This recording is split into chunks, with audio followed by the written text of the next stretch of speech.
Have hopes on changing or taking Africa to the next level. If you didn't follow up this month, he was in United States going around trying to see how to connect the diaspora and the continental Africans.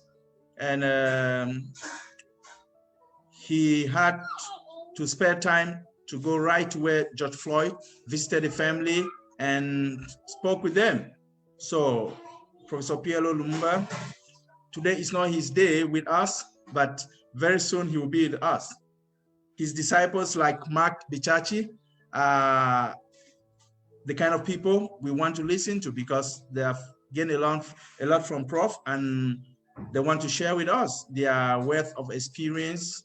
And I think that us present here today, we really want to gain something from Mr. Mark Bichachi. So no need to waste your time. I'll go straight to tell you who is Mark Bichachi.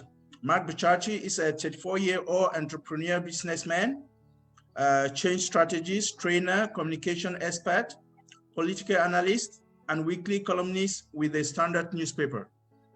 He owns Dia Consult Limited in Kenya and Clouds Digital Tanzania Limited. He has worked as a communication strategist with various political campaigns in Kenya, Tanzania, and Ghana.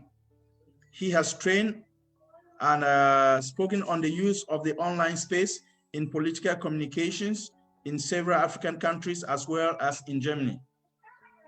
He has had several media appearances and speaking engagements where he spoke about political campaigning, the place and position of faith in politics, the impact of political narratives and the creation and use of narratives to impact elections and brand image. Over the years, he has crafted and executed brilliant online communication campaigns for several companies and organizations in Africa. He has also worked on presidential election strategies in Kenya, Tanzania, and Ghana. He has been a communication strategist in both the political and commercial space. He has a heart for change and strongly believes in the acquisition of new knowledge, new thought processes, a new way of doing things to bring about paradigm shifts, both at an individual level and organizational level. Gentlemen, let's welcome Comrade Mark Buchachi. Welcome, Comrade Mark. I almost thought you were talking about someone else. At some point. Thank you very much, Asante Sana, as we say on this side of Africa.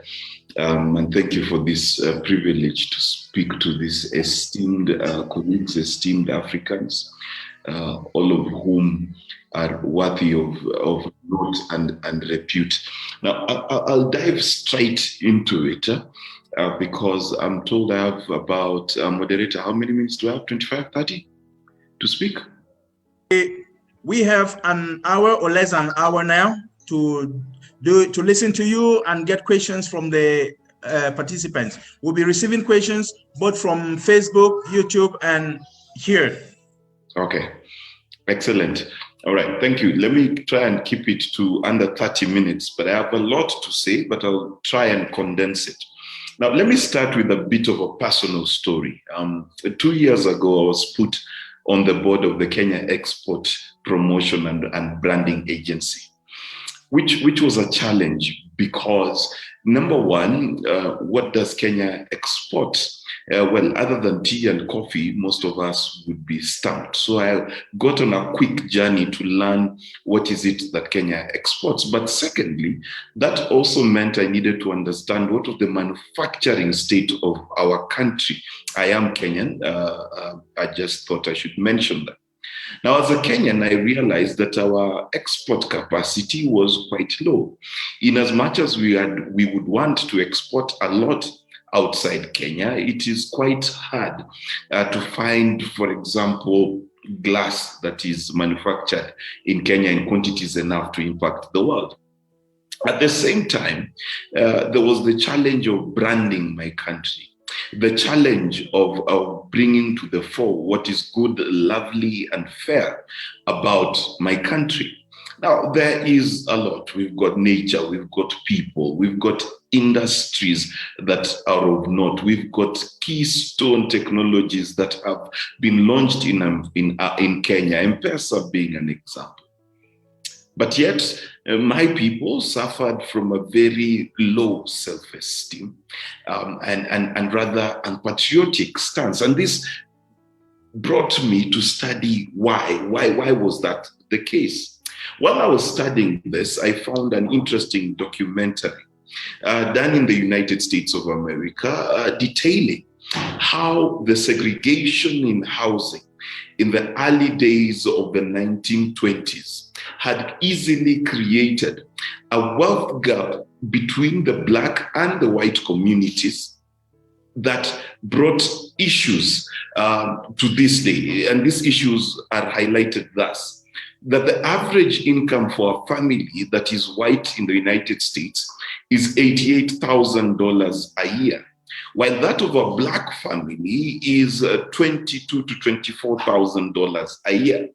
This disparity brought about by a thing called generational wealth. In other words, that the generations that got the dividends of better mortgages that did not live in the red zones of American society, which were predominantly Black and other races, got the advantage of owning homes pretty early. And therefore, today, 100 years later, they are successful while the Black race in America continues to suffer. George Floyd, of course, who PLO Lumumba visited, highlighted this last year in the Black Lives Matter demonstrations. Beyond that, I looked at a community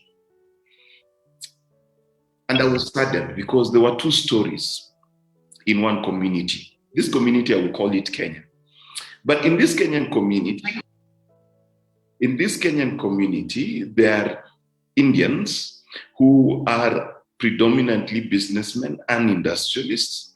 And one day I had a chance to sit down with one of them. And I asked him, how is it that my brothers of the same color complexion as me seem to have a problem transferring wealth from one generation to another, while you can find an Indian shop in Bichachi Street, and there's nothing wrong with it, that has existed since 1908.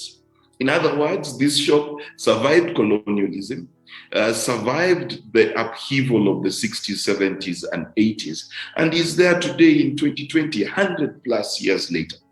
Whereas we see many of our millionaires and billionaires passing on, and in 5-6 years after they passed on, we find that their businesses, their hotels, their factories are falling apart and into disarray. What is the problem?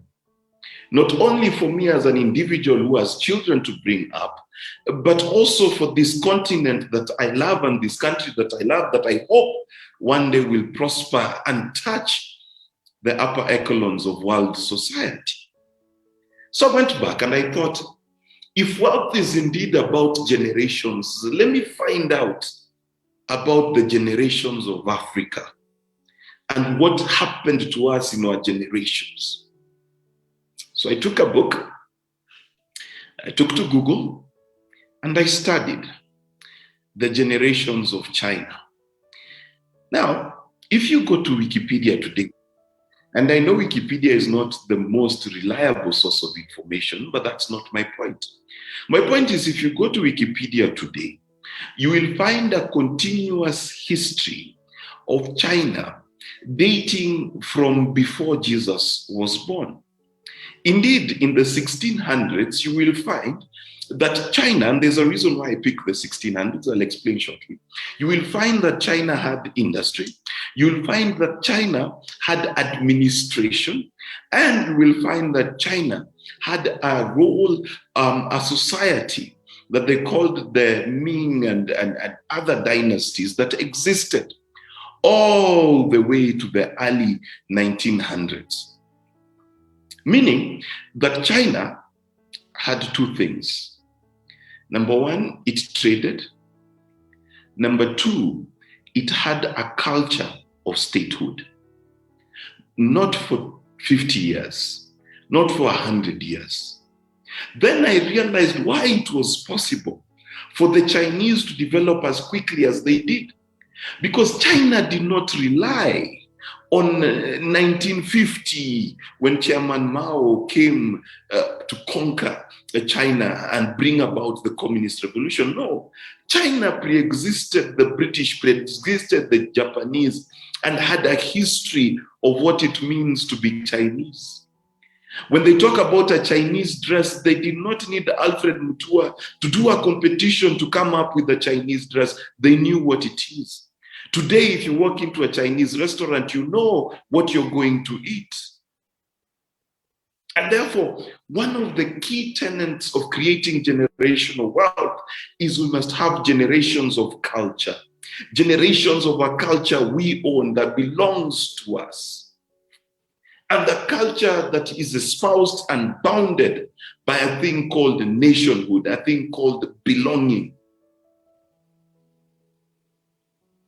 And then someone told me, why can't Kenya develop like South Korea? And indeed, it is true that in the 1960s, Kenya did give a loan to the people of South Korea.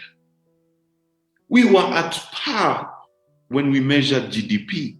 What they forgot to measure as they measured GDP is they forgot to measure the history of the people. They forgot to measure the nationhood of the people. They forgot to measure the identity of the people. Because like the Japanese, the Koreans have existed as a people under a leadership, under dynasties, under kings and rulers for hundreds of years. Yes, they were at their bottom, but their mentality was different. So then I asked myself, what about Africa? What is my timeline? What did my generations give me? So I went back. And if you look at Africa, BC, we had kingdoms just as they had kingdoms. But here, my friends, is the difference. And I'll just speak 400 years ago. 400 years ago, Africans were being sold as slaves. And by Africans, I don't just mean the West Africans who have been popularized by American media. I talk about East Africans too, because we know the Sultan of Oman came and set base in Zanzibar to sell our brothers and sisters into slavery in Arabia.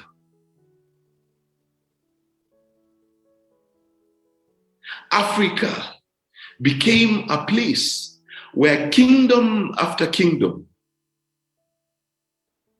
reign after reign, people after people, a culture after a culture was plundered, and the strongest of us was sold to slavery. This slavery, my friends, only ended in the mid-1800s, if at all. And so we have a situation in Africa where our culture and our nations were consistently raided. And therefore we sit here today, a people not just robbed of resource, but we are robbed of our identity, robbed of wealth that we would have inherited generationally. Because the second thing we sold throughout the existence of Africa in the last 400 years was our animals, our tusks, our ivory, and then our gold, and then our silver. My goodness, they even stole our stools to put in their museums. So what is the difference? The difference is this, that while Europe and Asia had stable governance, They plundered Africa, and I wager it is not that they stole resources from us, it is that they stole from us the chance of becoming African nation. They crushed the Zulus. They crushed all the kingdoms of the Congo. They crushed the West Africans. They crushed every single kingdom, every sense of nationhood, and every system of governance we had in Africa.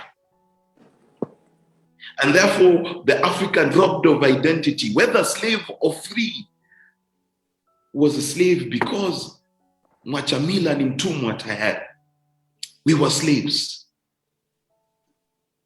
And the slavery of robbery of identity was compounded when colonialism came. Because what did they do? They introduced an education system that told us that we have to rely on a master to give us a job. They introduced a political system that separated the people from the leadership, and the leadership was untouchable, which is why today a president in Africa has a longer motorcade than many leaders in Europe, because the imposition of leadership was against the culture of the African. Our chiefs lived with us. But today, what happened is that our presidents are too far away from us. Their fences too high, their guns too many.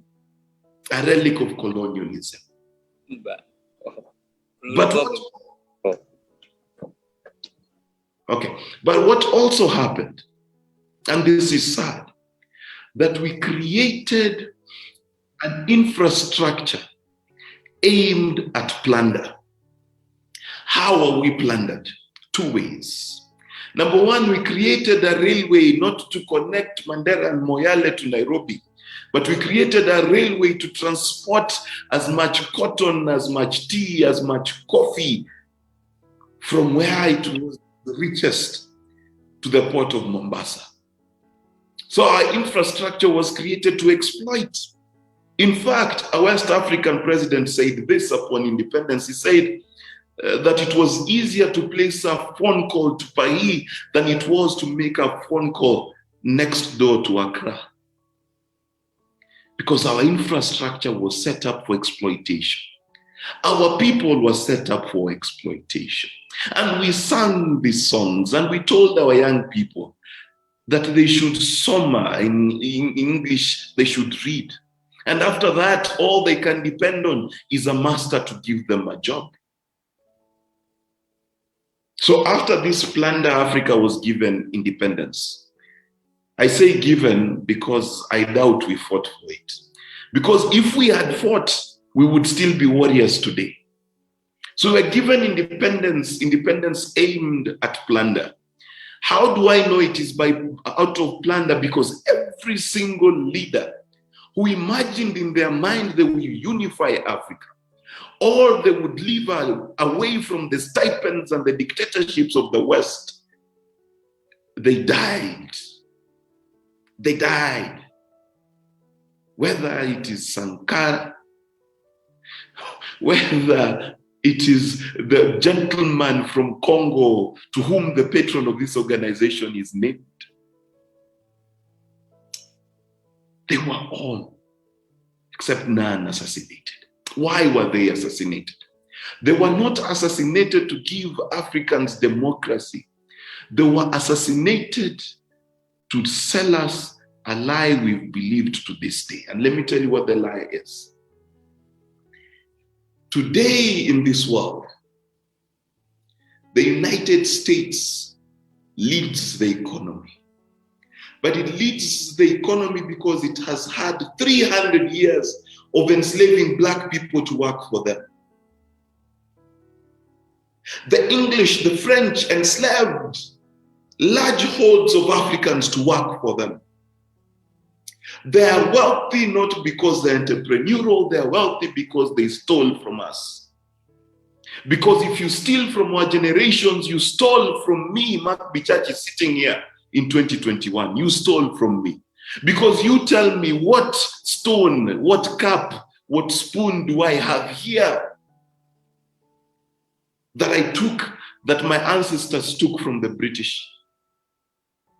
Tell me, what is it on my title that I can say it was taken from the British East African Company, or was taken from East Africa or from India? We are here in Africa building from a foundation that was stolen from us. We're building 4 centuries down.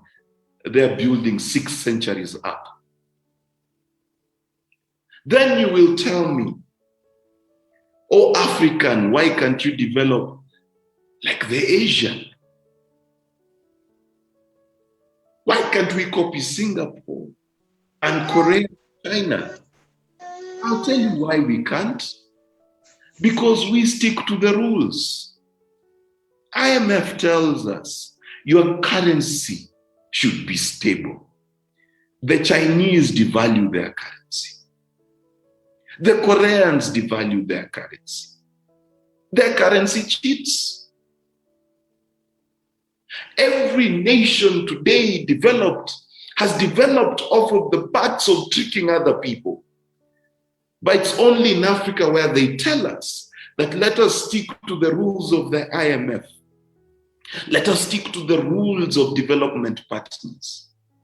And let us stick to these rules of origin and this rule of that, this and the other.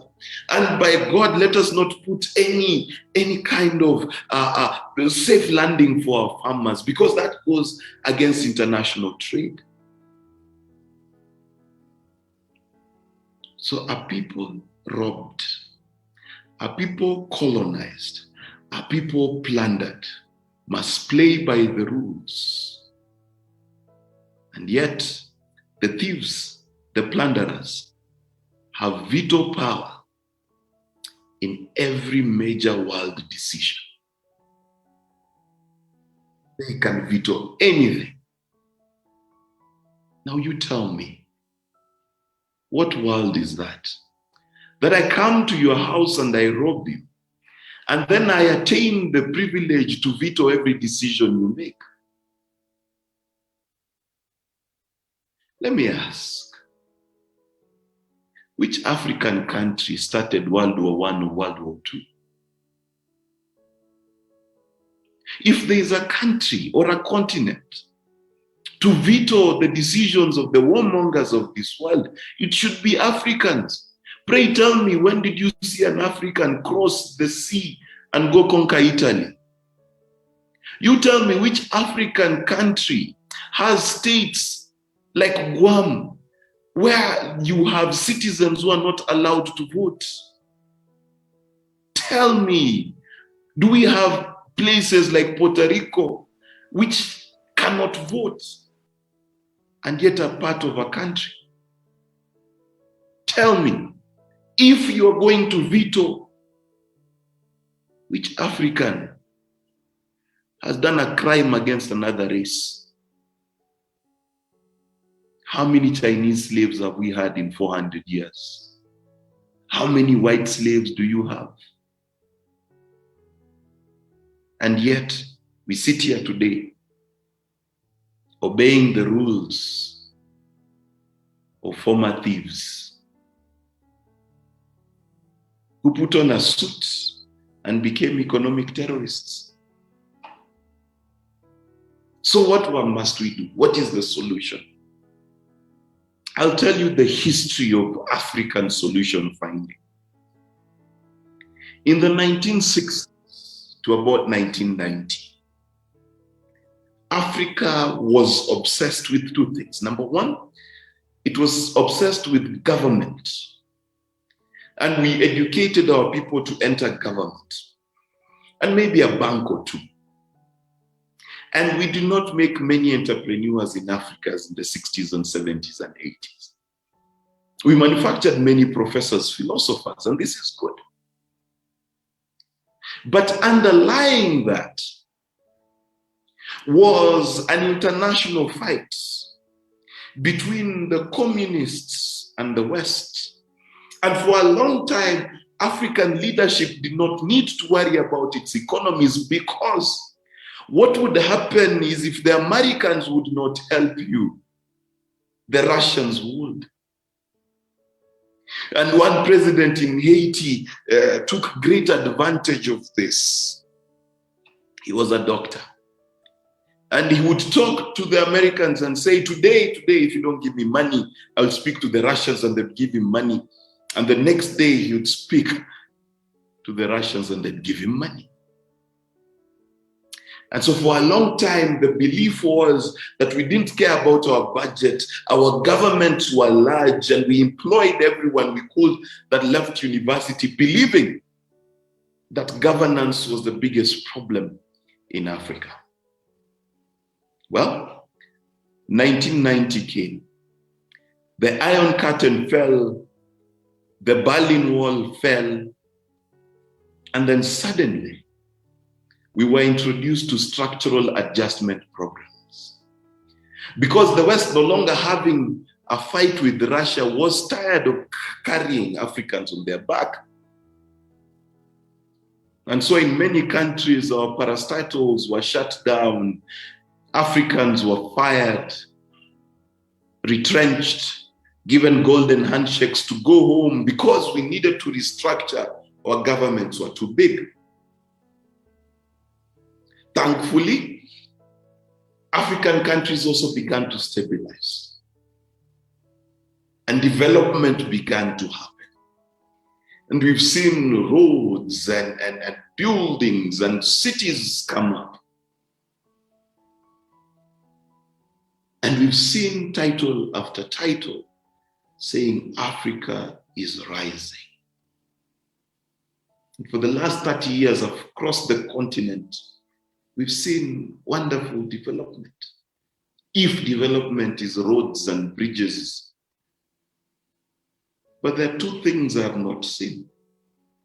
I've not seen on my continent. First, I've not seen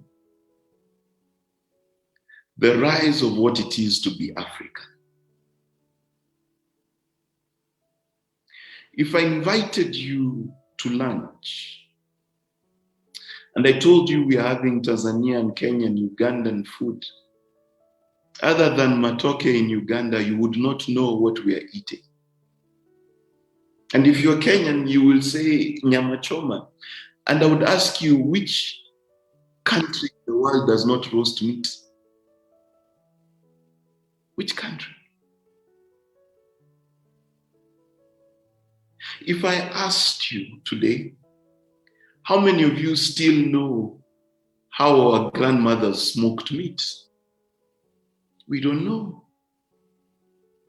And so we've developed roads to our ports, but we've not developed any roads to our people's hearts. We still don't know who we are. So we watch a music video and we sag our pants. We see a lady in a miniskirt and we strip her clothes and tell her it's not African. And I ask myself, when did Shaka Zulu strip a lady? Because I assure you, Zulu skirts are no longer than our miniskirts. I feel sad because that is an African that is lost. He's become English, Dutch, and French and forgotten what it is to be African. We've forgotten also that the biggest mistake we made as Africans is we forgot to hand down skills, virtue, character to our people.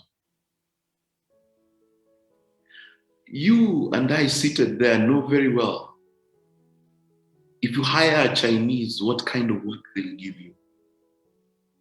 If you hire a Korean, you know what kind of work they'll give you. Hire an Indian, you know. Hire an African, and you're guessing. Not because they lack education, but because we lack culture. And so, in these 50, 60 years of development, We keep developing Africa, we forget to develop the African. And because we've not developed the African, many of you sitting here today have no idea what your children will do with your wealth. You have no idea what the next president will do with your country. You have no clue what lies beyond Vision 2030, 2040. Because in Africa, we don't think about generations. We think about harvests. The next harvest of votes, the next harvest of a corrupt deal. And if you're a poor farmer, the next harvest, if global warming plays it nicely with you. So until Africa becomes generational, my friends, with a culture, a tradition, a nationhood, a sense of pride of being African. Until the day where you will speak positively about your Kenya, about your Rwanda, about your Burundi, about your Congo. Not because it is perfect, but because you are Kenyan and you're building it just the same way as the Chinese built it. The same way the Americans are proud of their America because robbing from us, they built it. But Africans, what do we do? Our tongues destroy ourselves because we have no sense of pride. Because Africa is our mother. Whether she's broken or bent, until we treat her with dignity, then God himself will curse us. Thank you.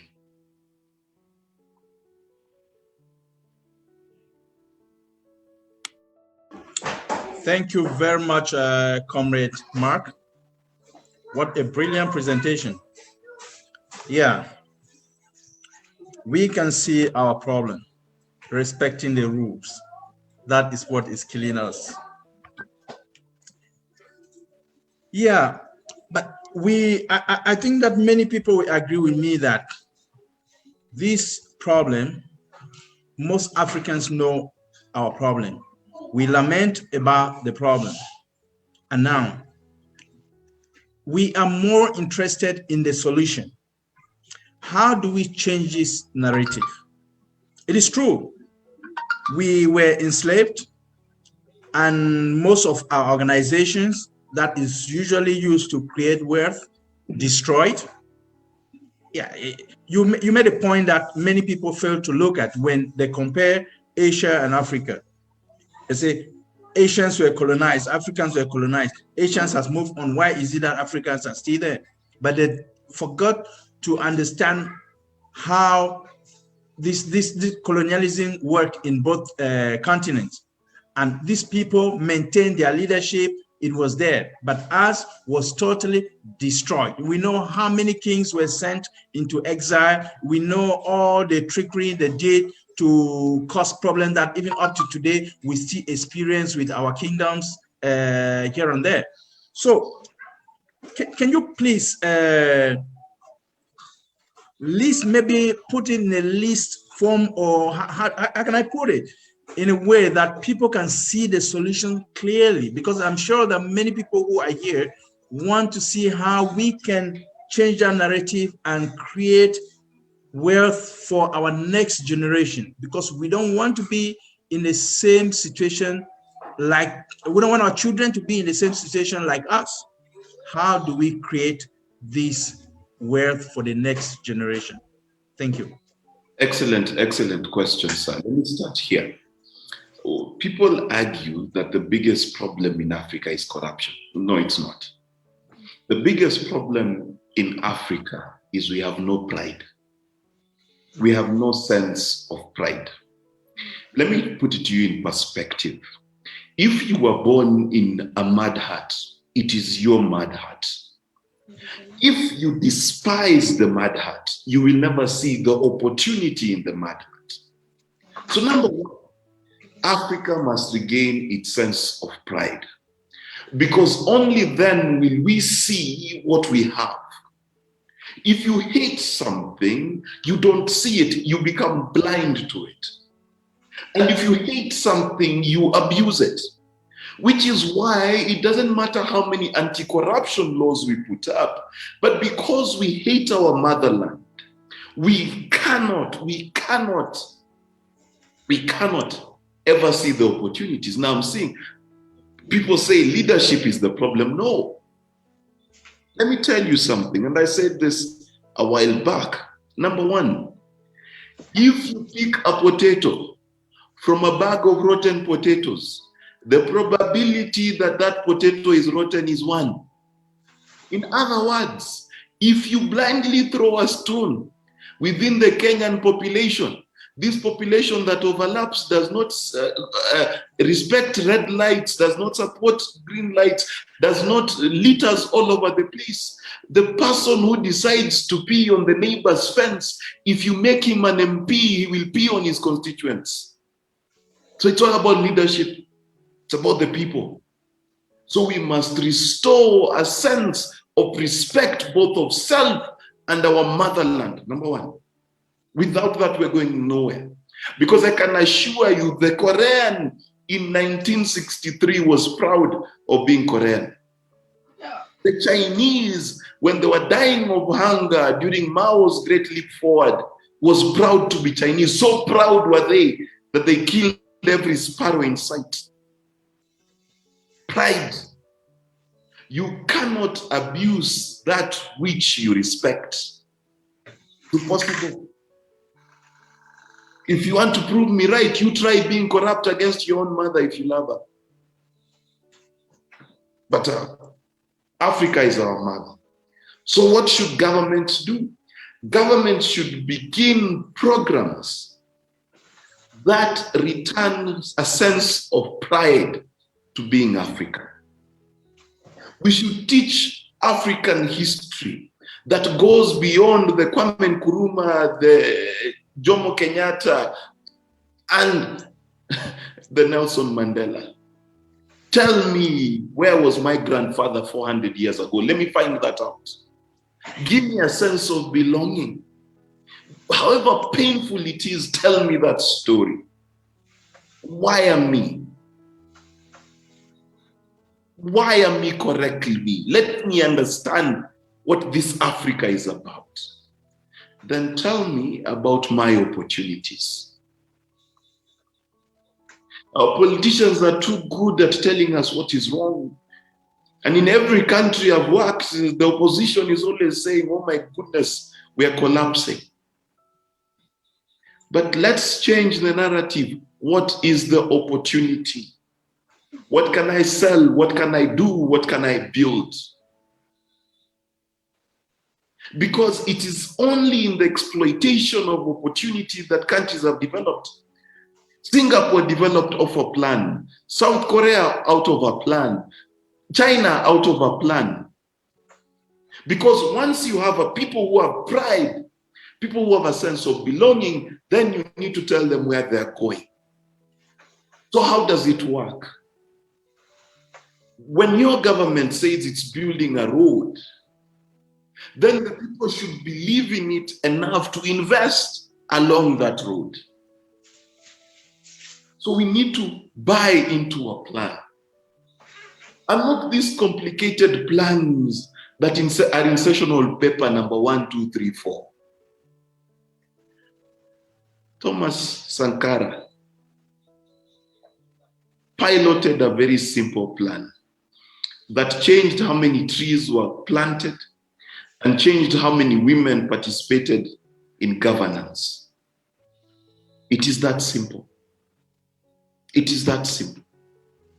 Go to our villages and say, listen, you produce bananas. Come together, have a banana factory. And sell those bananas, not 200,000 kilometers away across the globe. Sell it to Africans. Because I can tell you this, we just launched the African Free Trade Area. inter-Africa trade is still less by far than what we import from the West. A Nigerian today is making tea with milk powder from Europe, yet Kenya has milk powder. So Africans need to trade with Africans. Those are the solutions. The solution is identity, nationhood, opportunity, and trading with each other. That's it. It's not complicated. And with that, we will deal with corruption. We will deal with our horrible politics, and we'll be able to move forward. Hello. Thank you very much, Brother Mark, for your wonderful presentation. Do you hear me? Yeah, I can hear you. Thank you very much for your compliments, sir. I'm Philemon Okaka. Maybe I would just rather ask you some question of me. I just know. We know the approach that African nations is taking towards liberating the African economic system, education system, and all that. But the problem that I've identified for the rest of the time I've been alive is that the constitution that we have and the system that work is a copy-pasted system. And most of these ideas were borrowed from abroad, from the West, just the way you put them. Now, how do you think at one point, one day, when we'll be fully emancipated as the Africans who are ready to work with their formula to employ what they have in their economy, in their system, would be able to eject and refuse the copy-paste constitutions? You know, you pose a very solid question. And I like what you say in terms of copy-paste constitutions, because it is true. Now, let me tell you something. The biggest problem we have is not that our constitutions are copy-pasted. It is that our constitutions are not congruent with the people.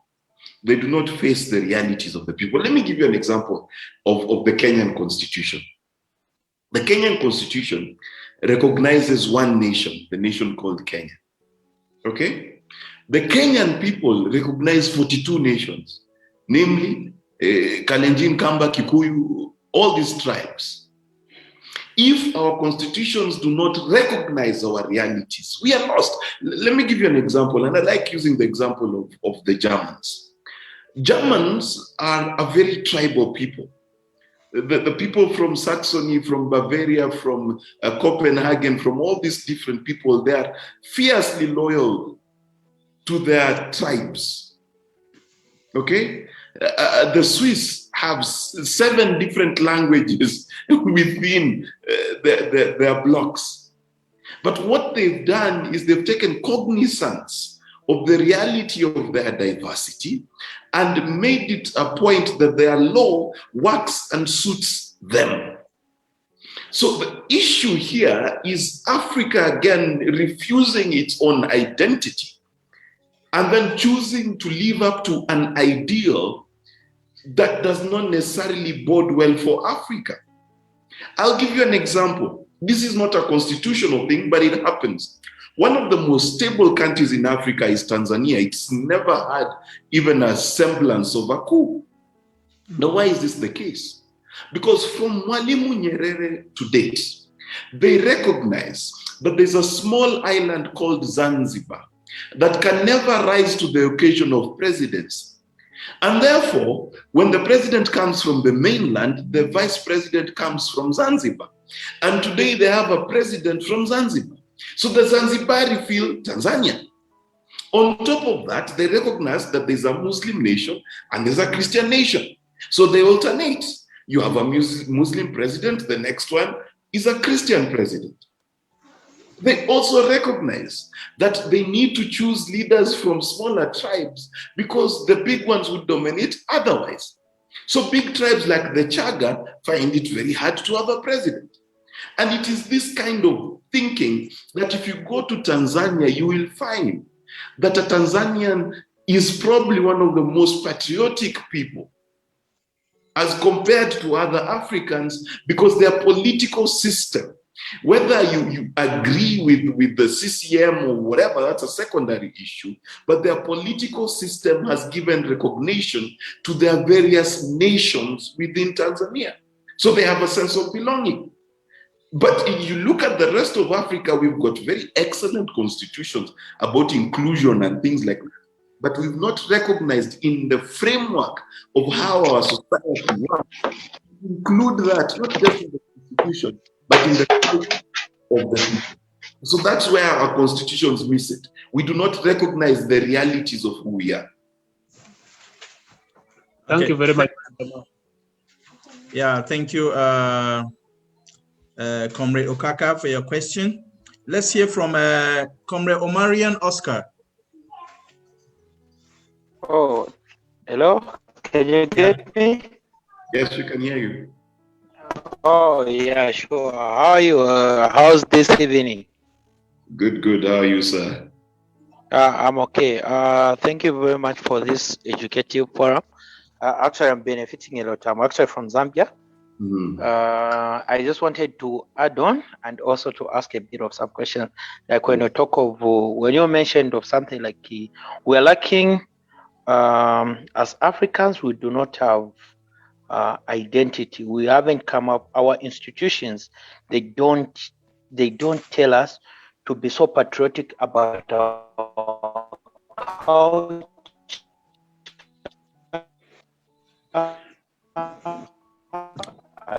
where we're coming from, and they like, and I've seen it. No wonder America, they have got, or rather the Europeans or Germans, like you have just put it, like those Western guys, train or that are going to put up some information to as early as you are beginning your school that there's an American dream.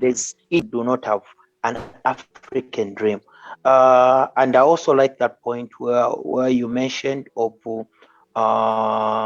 corruption as not the major issue in Africa. And actually, I've been thinking about this. Corruption is not a major thing in Africa. I think, in my own opinion, I do think our institutions are major. When we talk of institution, we're not just talking about registration and the like, even the way just getting to identify yourself. Because in the first place, I've just been thinking, like, how would they make getting married to somebody who's 16 to be a capital offense, and someone who's uprooting the wealth of the nation just on way to enrich his family, and that is since he's a politician, he's just going to be jailed maybe 6 months, and you, when you go and steal bread from these supermarkets, you'll be jailed 4 years. Why don't they make corruption as a capital? As Africans should be part of us, because it's not actually about getting all these things from Europe and they're like in our kingdoms from the history that we. It's a lousy empire. So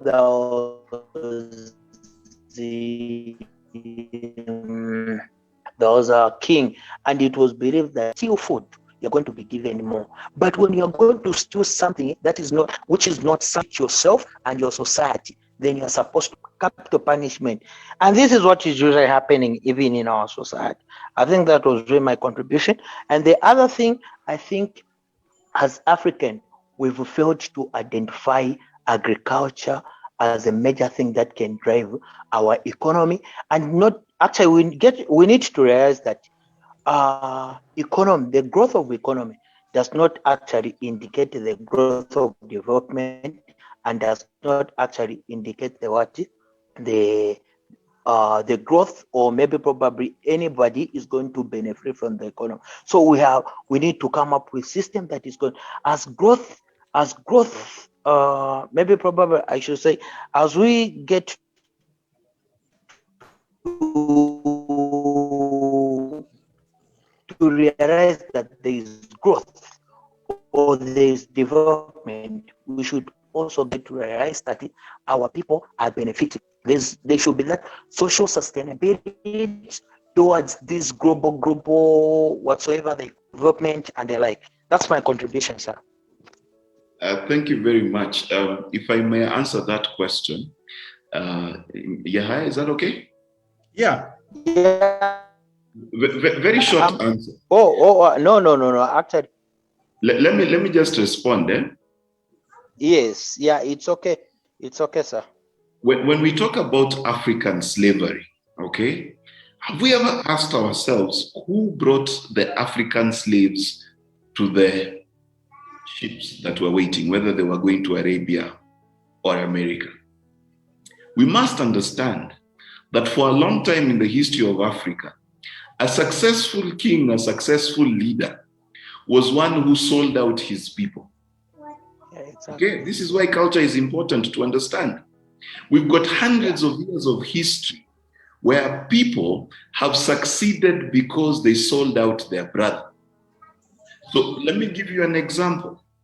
In colonial Africa, the people who became chiefs were who? The people who helped the colonialists exploit fellow Africans. And therefore, we have a 300-400 year history where for the African to succeed, it was based on raiding another nation for the sake of my nation. That is why, my dear friend, when we go to vote and we are told so and so is a thief, we say they steal from the other tribe and then bring to us so we can share, and so they continue being voted for. We need to understand the power of culture. Culture trumps knowledge. If you listen to a professor about to vote, you will realize that his emotional and cultural intelligence is not different from the guy who never went to school in his village. So understand this, that if we are going to deal with corruption in Africa, we must ask ourselves the simple question. It's not about shooting a capital punishment for the corrupt. Ask yourself, where do the corrupt stay? They live in African societies. They live with us and among us. So who are the people really who tolerate the corrupt? It is us. Because in Africa, for the last 300 years, the person who can steal the most has been chief and king.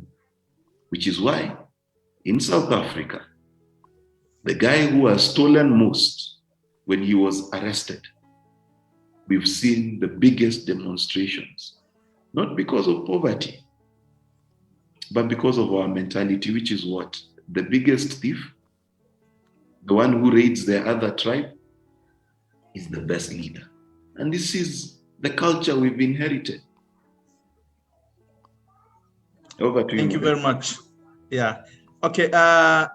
Let's give the floor to Comrade Tobias. Okay, thank you so much. Thank you so much, Mr. Mark Bichachi. I really learned a lot from your presentation. And I would like to pose a question in relation to what you just referred to on, we have so many professors in Africa, but we have so many poor people. We have so many people with knowledge, but we have very few people who implement that knowledge. And my question directly goes to you on how best can we be able to help the youth, because many youth in Africa are well educated. They get to very great schools, even outside Africa, but when they come back to Kenya, they come back to Uganda or any other country in Africa, there are no jobs. So how best are we going to resolve this? Because many governments are recycling the old people. You retire from a given ministry, go back at home. When there are appointments, you're given first priority. A qualified youth, 5 years of experience for him or her to be able to get that job.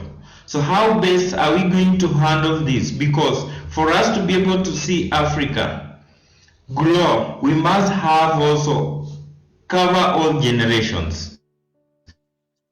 Cover the young people, the middle-aged people to be able to grow, to be able to also get the income that they will have to fund half the money in the youth, half the money in the middle-aged youth people, and as well as the old. But the system, it should be all round, but the governments are doing the opposite. So how best can we be able to do this?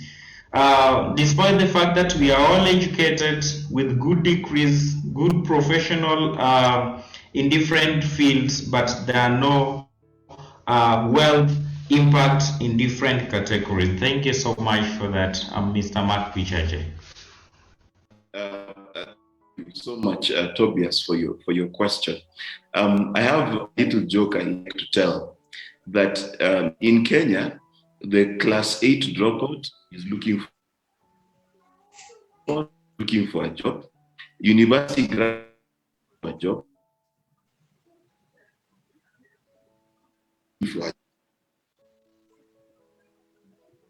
job. So that's a little I like to tell. There's an underlying story here. Africa had a system. It had a very simple system. The system was that if you were a young person, you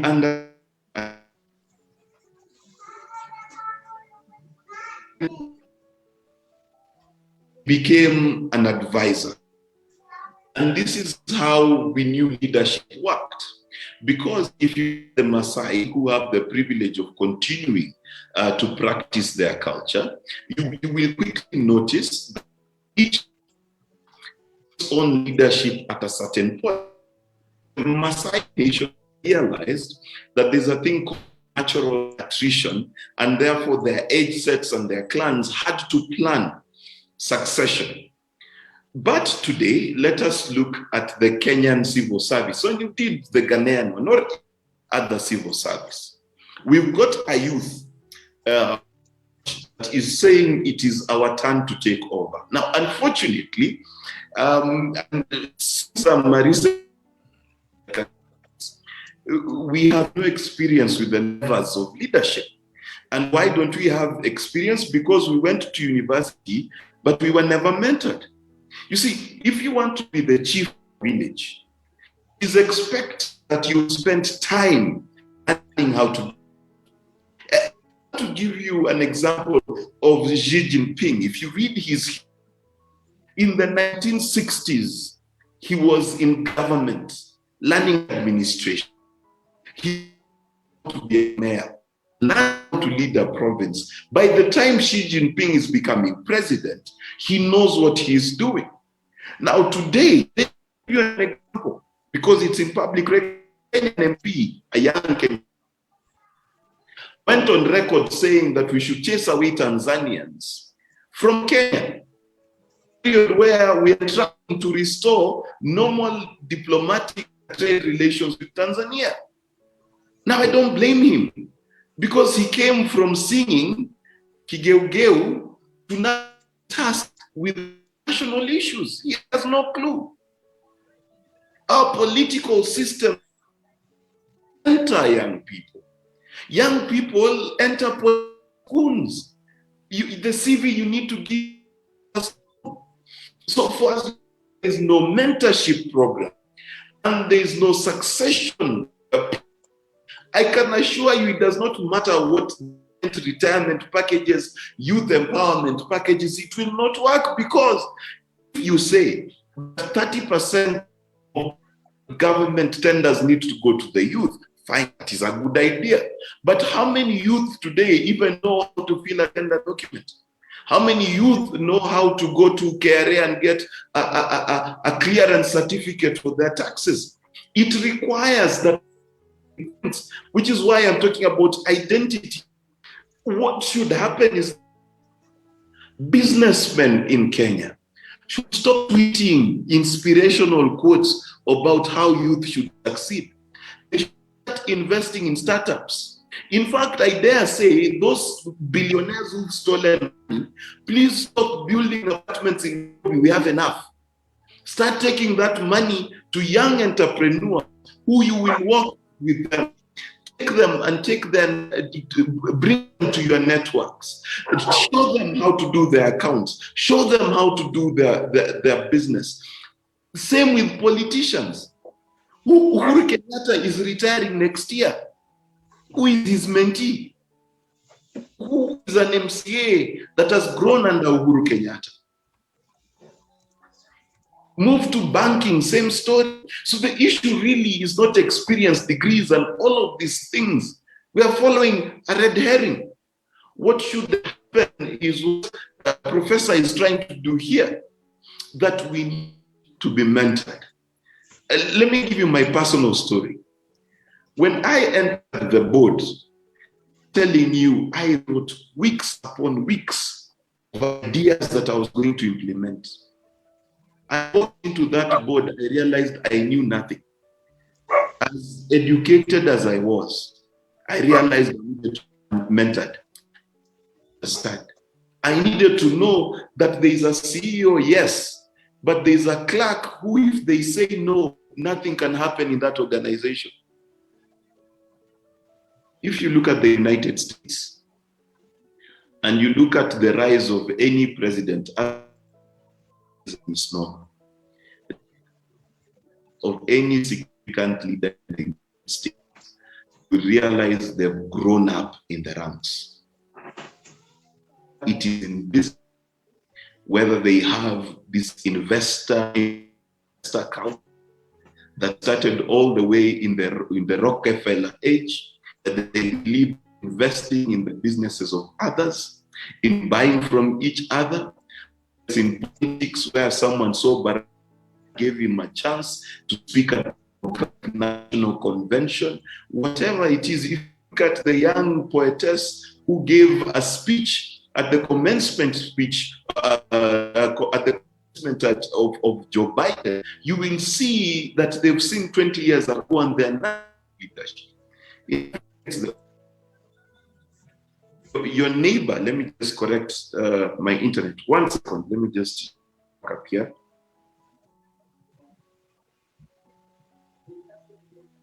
One second, I'll be.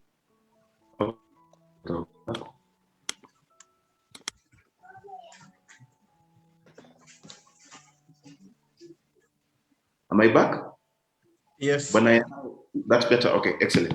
Yeah. So you realize that in every country, whether it's the UK, it's the United States, whether it's in politics, it's in business, it's in even in charity, you will see that there is clear succession. They are building other people to come and take over. In Africa, we believe in witchcraft.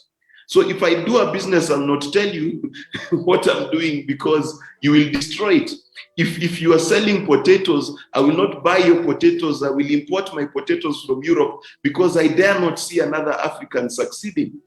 This is the problem. And because we do not have pride, if you go to the supermarket and you see juice from Tanzania and you see juice from Portugal, you'll buy Portuguese juice because you have no pride in self and you have got no pride in your identity. And so for me, the answer is the same. Africans for Africa. That's what needs to happen. I hope I've answered you.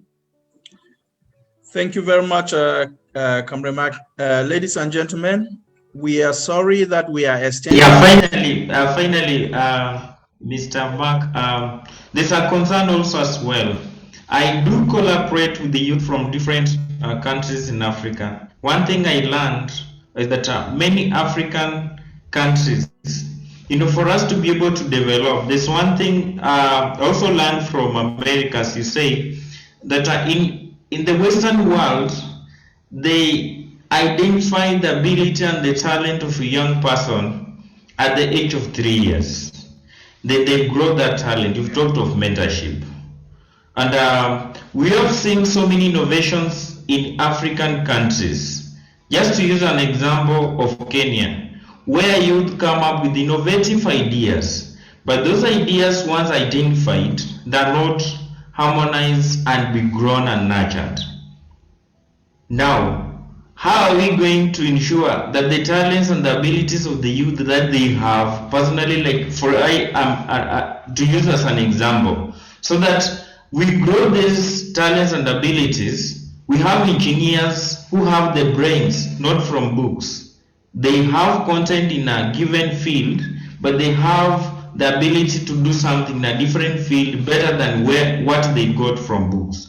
So how best are we going to do this so that we surpass what China is deploying to us, the different manpower to build our roads, to build our railways, to build our infrastructure, and also we can also as well export to their countries.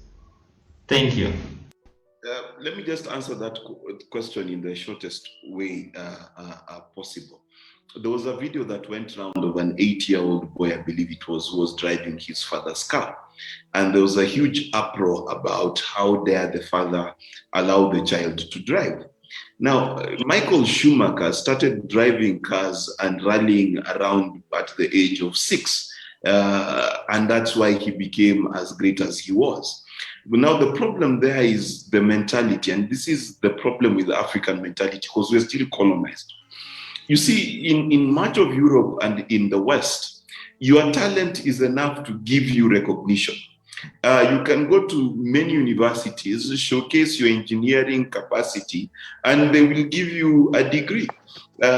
Kim Kardashian, the famous socialite, recently said that she is going to use an internship method to be given entry into the American bar and become an American lawyer.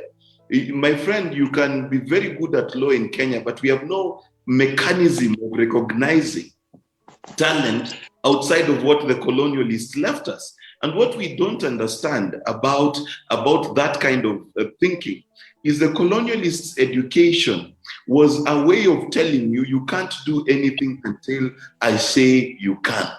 So until the day we are able to recognize the natural talents of our people and develop them instead of shunning them, and removing archaic barriers.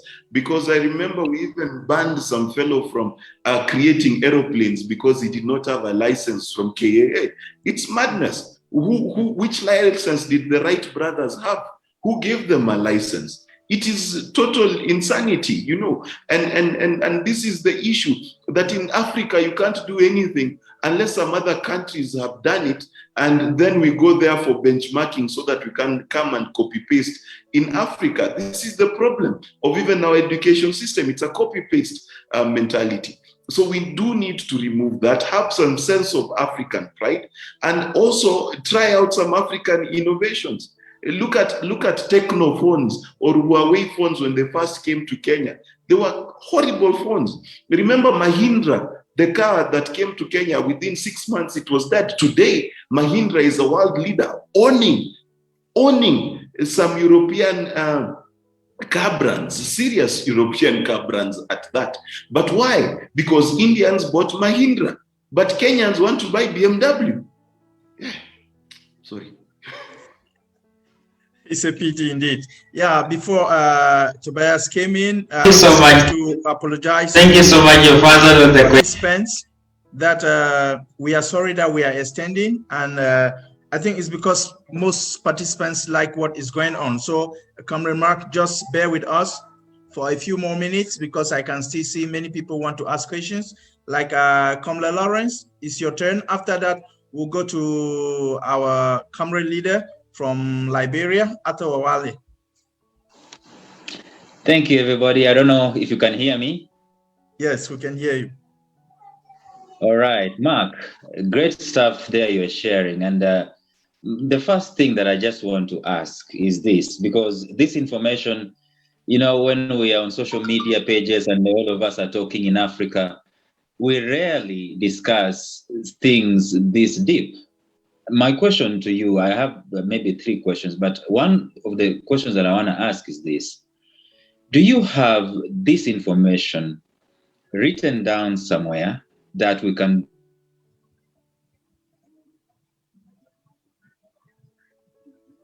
It's like we lost Lawrence. Oh, okay. Network issue.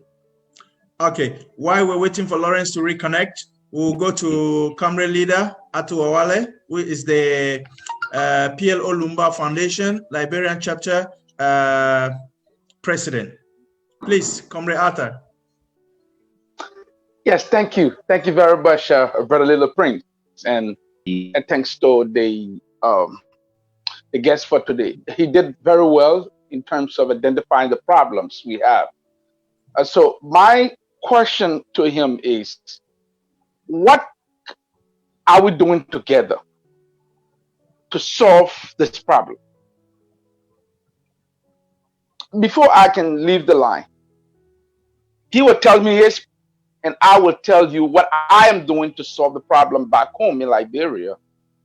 By working with young people at the PLO Lumumba Foundation to see how we can start to mentor them through the PLO Lumumba African Mentorship Program, having it at the local level, working with different cells in that of the interior, visiting the farms, the villagers, sitting with them around the fire hearth, and they explaining, narrating the stories and guiding us and even training us in terms of agriculture, take the young people from the inner cities, take them back to the village, get to learn how the people feed themselves.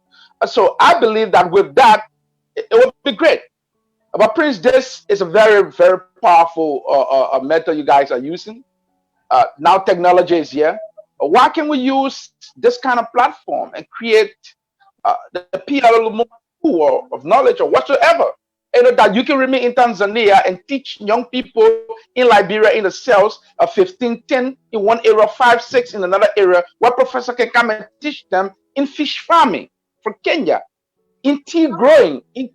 Why can we use this rather than just, you know, when we come, we just talk. But I want us to transform that into a school, into something that in the next 1 year, we can graduate people from the entire continent and so we have been able to train 10,000 young people who will be graduating because they were in the little cells, going to school, focusing, taking the lessons, and they did tests. And now they have just completed, we're now graduating them and they will form a company to produce this particular thing. Why can we innovate that way? I believe that just talking is not enough, but we have to go to the issues and solve it. Thank you very much.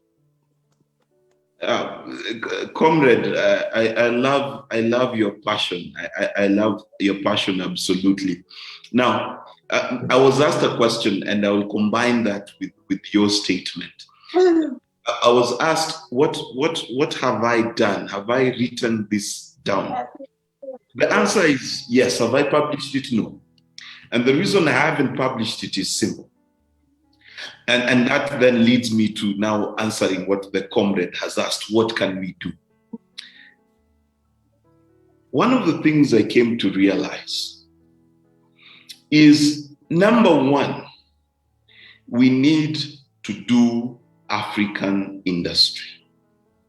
What do I mean by African industry?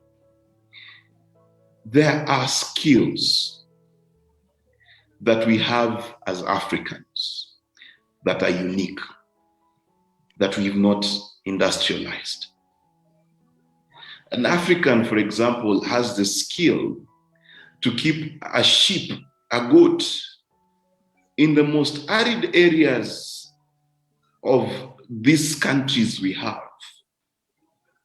But we don't sell that sheep as a premium sheep. We've not industrialized it. We've not branded it. We've not owned it. Across the world, people take English tea. Now tell me, how many tea bushes does the Queen have? The answer is none. None. But yet, people can't go buy Kenyan tea, Tanzanian tea, maybe Rwandan, because they're trying. Now, because we do not have a sense of pride, we do not think that if we attached the title African to anything, it means anything. So instead, we can buy a German car. We can buy a Japanese car. But what is it that we've branded and owned as African? So we have a lot of teaching going on, sponsored teachings, true. But I'll tell you, what I decided to do. Number one, I decided to set up an industry of my own so that I could not teach the theory of industry, but instead I could show the path of industry. So what is the solution? This is my prayer, that we stop having conversations like this and we convert them into journeys, because there is an inherent difference between discipleship and making converts. A convert is made by an eloquent speech. A disciple is made by walking a painful journey to become like his teacher. And so these programs where we go for 2 weeks and we show fishermen how to fish do not work. What we need to do is enact legislation that forces every CEO, every MP, every president to have a mentorship program. So if you're a CEO of a small entity, every year you must have a young person, one, to teach business, to teach survey, to teach fishing. Because it is not for lack of education. Kenya enjoys 91% literacy rate among our youth. 91%. It's not education.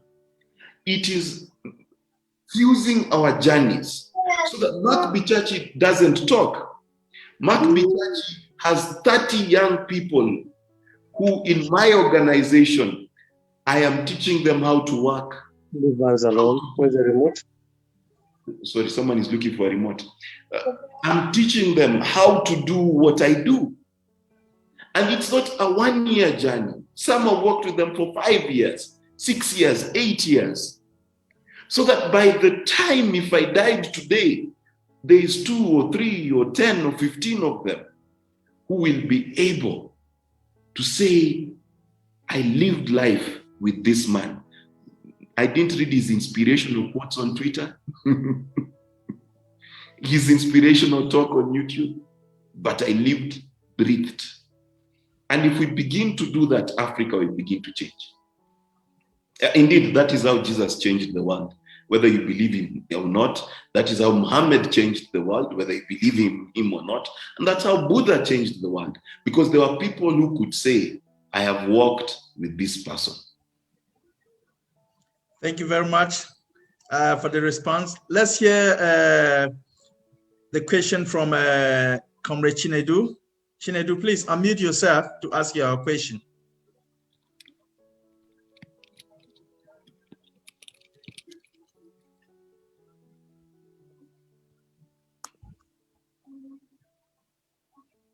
Okay.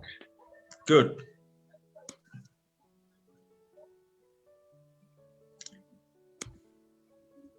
Chinedu, you can ask your question. Can you hear me clear? Yes, we can hear you.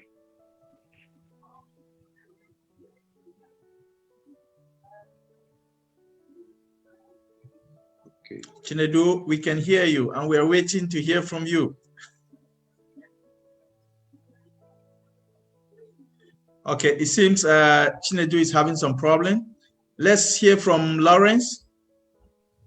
Lawrence, you can ask your question where you ended. Hi, sorry, I had a bad internet connection. I don't know if my question went through. It didn't go through. Okay, good. So I just found you when I came back. I found you talking about walking the talk. And my question was actually geared towards that aspect.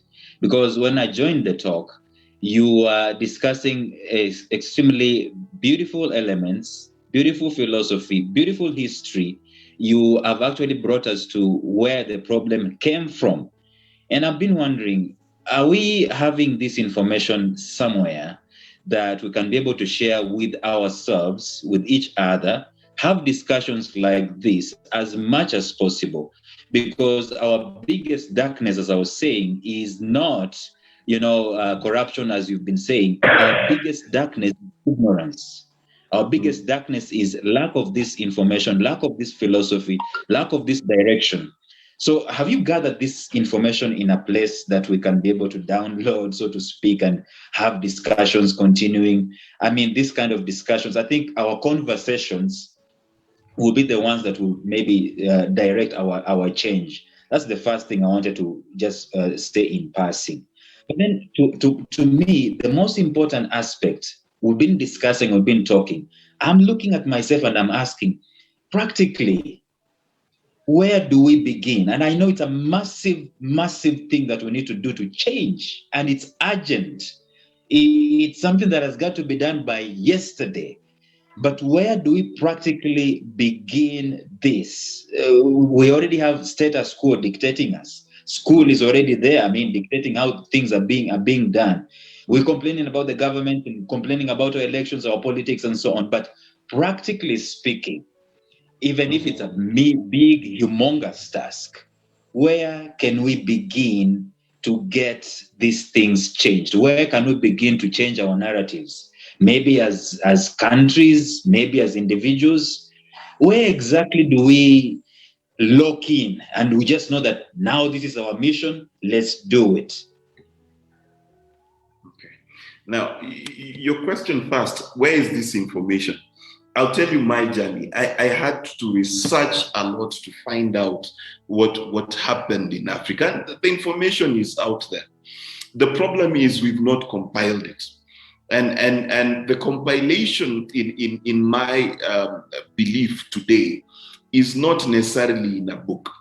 I think the compilation should be in what many civilizations of the past have understood they needed to do. It is in museums. It's in our art and culture. It's in our songs. It's in our murals. It's in our sculptures and things like that. If you go to the West today, you will see the bridges that were built in commemoration of this, that, and the other. They remember wars they fought in 1820. Please tell me, have you seen a statue to Kinjekitile Ngwale, Koitalel, Masinde, Elijah Masinde? No. So that's number one, because what we must understand is that, and forgive me for saying this, but intelligence is not cumulative, neither is it additive. The more people you put in a conversation, generally the IQ drops. Okay? Crowds don't think. This is a psychological fact. So what needs to happen? Let me say this, it will sound rude, but it's the truth, so allow me the freedom. We need to shape our conversations via the elites in their fields and not the comedians and politicians of this world. For as long as a politician is more famous than a thinker, than a philosopher, in shaping the narratives of our societies, we are lost. For as long as, I'm telling you, and forgive me for saying this, that a comedian has 1 million followers, but someone who thinks has 1,000 followers, we're in trouble. So the first thing we need to do, the elite in music, the elite in science, the elite in the arts, the elite in all of these specializations, without necessarily entering into politics, need their stage upon the national platforms. Okay? That's number one. Because when an elite musician begins to talk about, and I want to give you an example. If you've watched the Bob Marley documentary, there is the concert he did in Zimbabwe when Zimbabwe was still under, let me call it a form of apartheid. before Mugabe became president. And he was tear gassed and ran out of that country. Now, they will not say that Bob Marley fought for the independence of Zimbabwe. But I can tell you that concert was a watershed moment. It inspired the people. And so we need to recognize, and if you look at the struggle of any country, you'll see the musicians, the teachers, the professors, everyone involved in that conversation. And that's what we need to return to, so that it's not a scholarly question. It is a question of returning thinking and direction to the hands that actually need to take leadership. You cannot leave the questions of economy and changing our economy to politicians, because they'll give you populist strategies. You need to give it to thinkers. And this is what must return. We must return to a place and a time where we allowed our elite, and I'm not talking about elite in terms of finance, I'm talking about elite in terms of thinking, to lead us in the areas worth leading. Secondly, we need to have certain political minimums that all our politicians agree to. For example, number one should be African unity. There should be no president in Africa elected who does not believe in the common African cause. Number two, we should agree that corruption should be fought in all its forms. Number three, we should agree to the terms of peace and progress. Those three things should be agreeable. And this is the problem. You see, in the United States, whether they vote Republican or Democrat, they know how this person is going to treat the military. They know how this person is supposed to treat the economy. In Africa, every other person has wild ideas about everything.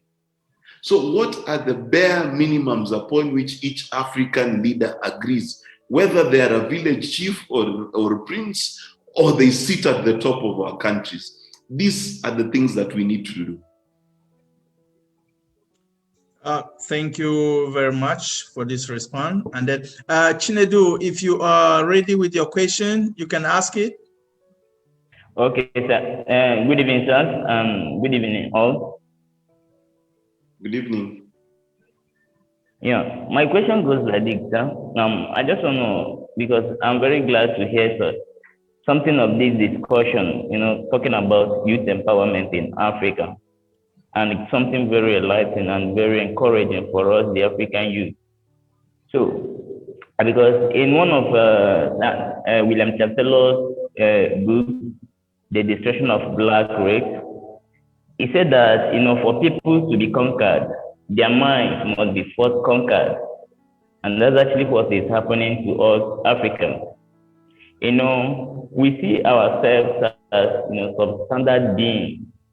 We feel inferior, that we don't do things that, we don't just want to make a move, always rely on the white. Everything we do, we rely on the white.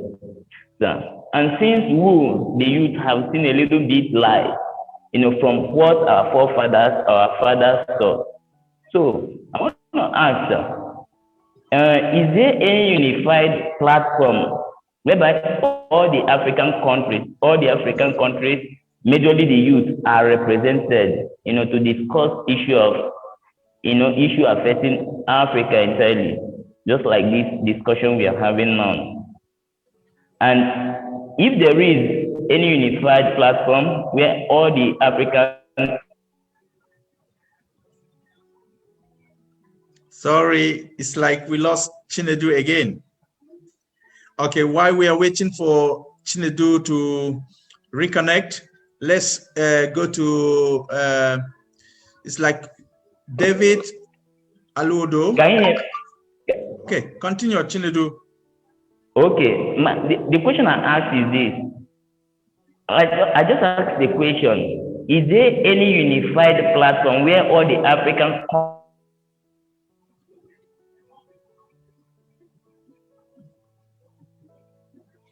Yes, David, can you come in?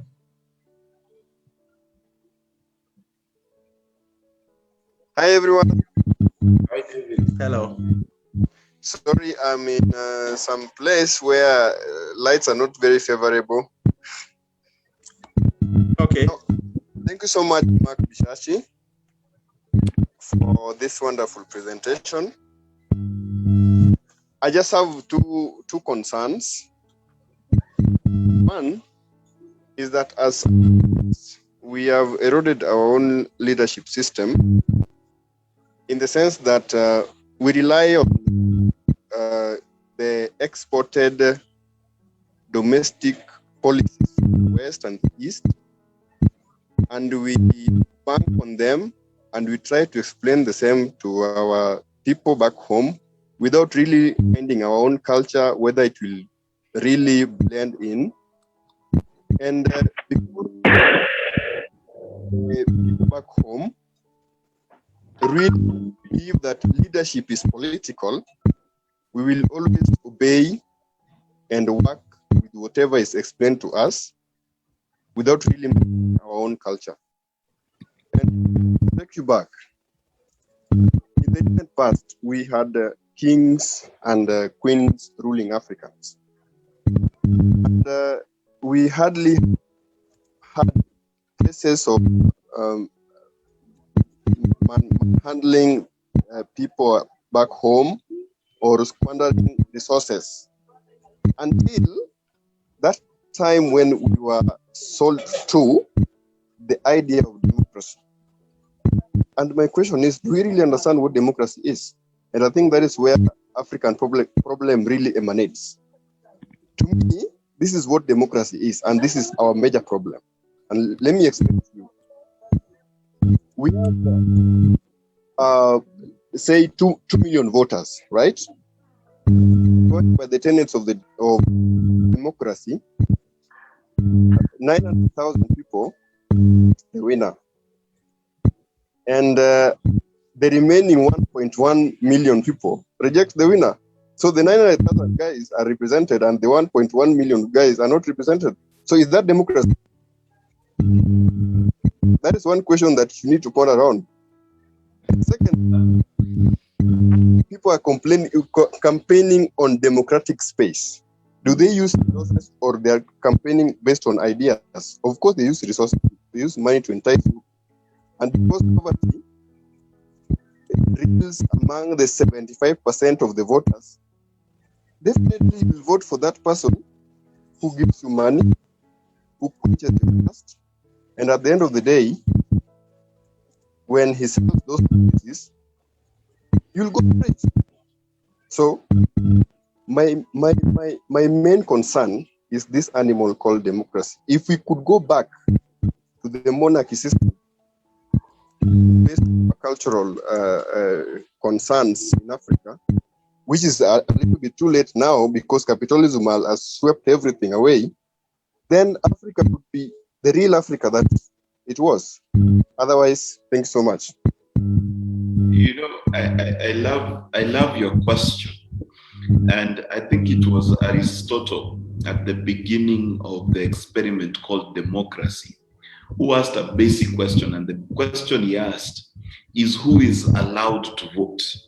And the example a philosopher gave is, imagine a town where there are 2 people running for office. And one is a dentist and the other is the sweets salesman. And the dentist says, you know, if you vote for me, I will give you free dental access. And the candy salesman says, I will give you free candy. I will let you guess who won that election by a landslide. Now, we must understand 2 things. Number one, we must understand that it seems more and more that it is in Africa where we want to practice pure democracy. Let me give you a few examples. The United States, being the oldest democracy in the world, does not directly elect its president. They recognize that they've got tiny little things called Idaho, North and South Dakota that would never have a say in who becomes president unless they created an electoral college. And so they recognize their own unique differences and therefore created a democracy that works for them. And then they refuse us to create a democracy that works for us. The United Kingdom has a system for the parts of Ireland it controls, another system for Wales, another system for Scotland, another system for Britain, and then they come together. They have a House of Lords, which you become a member because you were lords before, generations past. They have a Lord Mayor of London, which you should Google what the Lord Mayor does. His job is, there's a man, Lord Mayor. The Lord Mayor's job is to market London. But here we are, wanting to practice pure democracy. And the issue is this. The issue again comes back to identity. We have refused to accept who we are. Number one, we have nations. Those nations are called Kamba, Kikuyu, Luya. And today, in South Africa, in Kenya, in all of these places, you will find that we still democratically choose a chief for our tribes. Jacob Zuma was a Zulu chief. And the reason he came to power is because the Zulus felt that the Xhosa had taken power for too long. This is the honest truth. It was not because Zuma was a brilliant economist, or indeed that he promised them he will change their country. No, he simply promised them that he is one of them. This is the truth. Now, what is the solution? The solution is this. The solution is let Africa recognize its Africanness. Number one. It's until we self-reflect, look ourselves in the mirror and say, this is who I am. Then if I want to change, I can only change from where I am. I cannot change from 10 kilometers from where I am. When I accept myself, then I can do democracy that works. Look at the Swiss. The Swiss have a rotational presidency.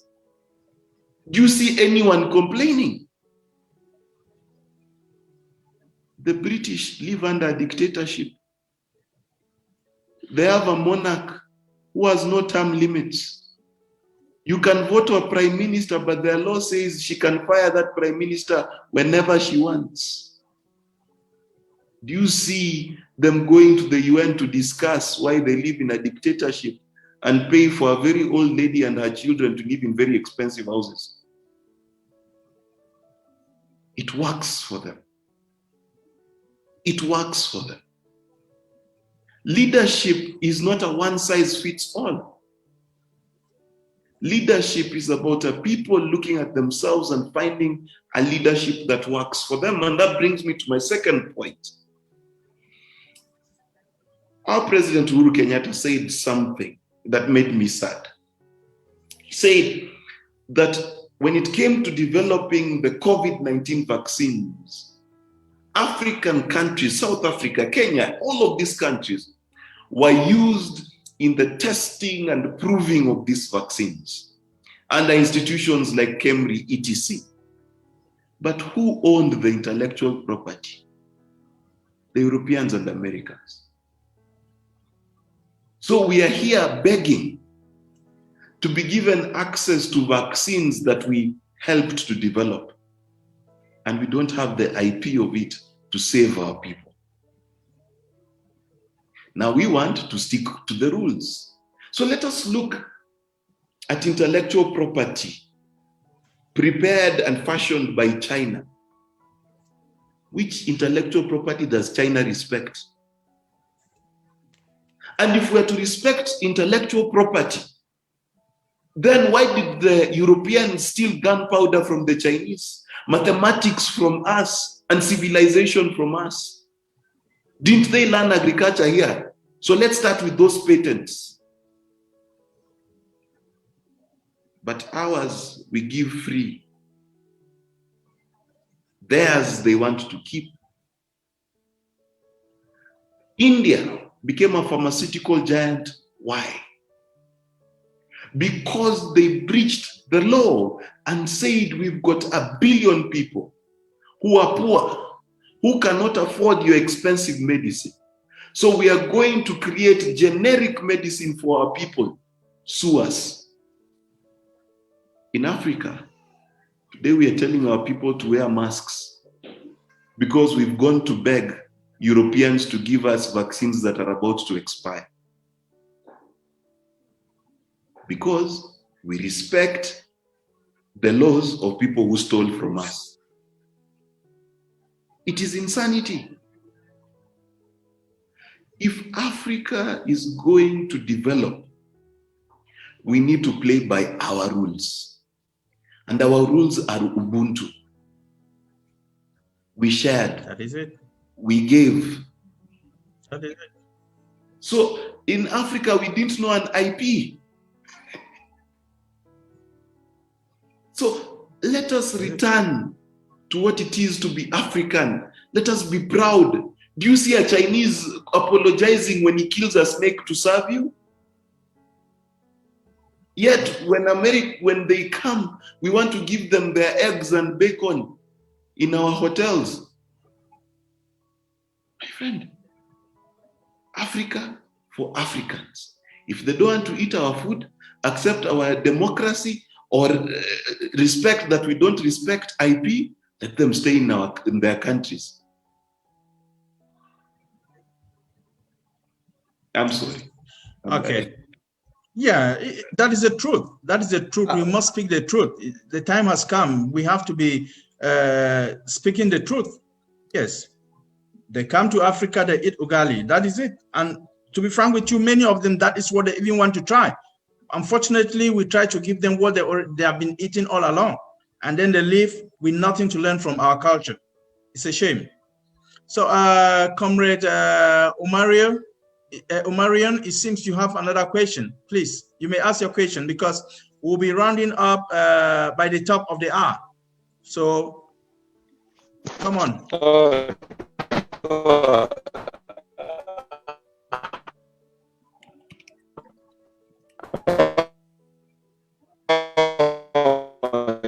Omarion, it seems your network is not good.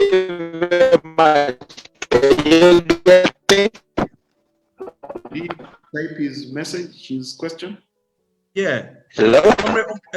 Comrade Chinedu, you can also write down your question since your network is. Are you able to get me? May we hear from Comrade Jojo?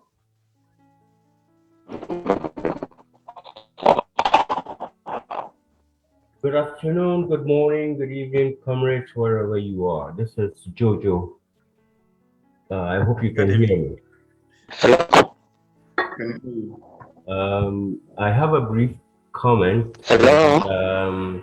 I like what I've heard so far, and Mark has been very passionate in trying to tell us to look in the mirror and to look at ourselves as Africans. I came in late, but when I came in first, he said something about listening to our thinkers. And that's something I agree with, and that's something we should work with. He also said something about the 3 minimums for our leaders. I'm just going to throw 2 questions out there. Which thinkers are you talking about when you say we should listen to our thinkers? And the reason I say that is Europe has been able to subjugate us because they listen to their thinkers. So it's good to hear you say that we should listen to our thinkers. The next thing is, how do we get our leaders to listen to our thinkers?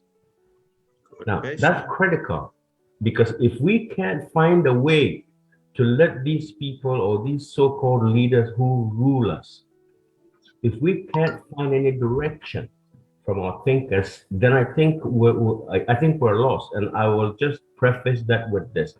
I'm from Ghana, by the way, and I grew up at the time of Kwame Nkrumah.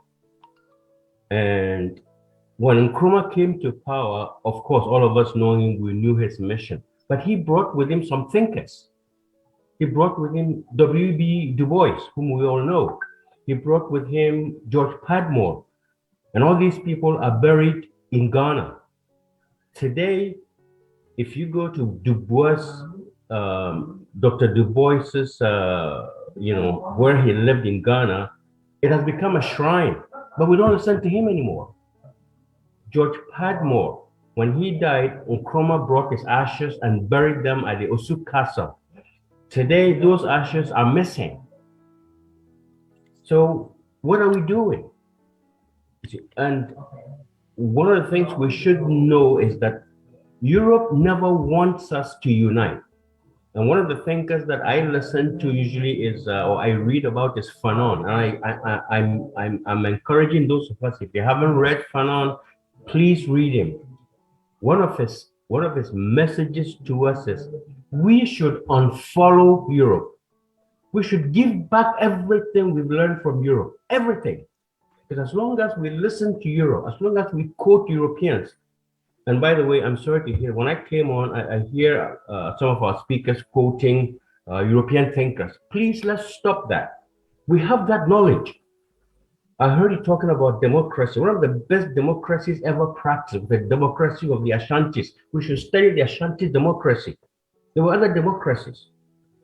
I have read about an Ashanti democracy which blew me away, where somebody who is a grave digger took the Ashanti king to court and he was fined. Now, what democracy is this? So we have it. We have people who think and have given us ideas. We should start using it. Because for me, if I listen to somebody and that person quotes Shakespeare, I lose. Then I've lost it. Because as long as, and I don't blame you, because our minds are still European. So we should, as those who are leading us, so maybe I think I'm talking too much, but I'll come back to what I was just trying to say initially. How do we get our leaders to listen to our thinkers? Critical. And I'll leave it at that. Okay. Thank you very much, Comrade Jojo. Okay, Mark, you can respond to that. One of my favorite leaders is Kwame Nkrumah. And the reason I literally fell in love with his philosophy is I went to a town, I think it's on the coast, just north of Accra, I think it is. But there's this old hotel we stayed in, and he had a meeting there with Haile Selassie, Jomo Kenyatta, and all these leaders. And as I was going through the history, I could see his vision of Pan-Africanism.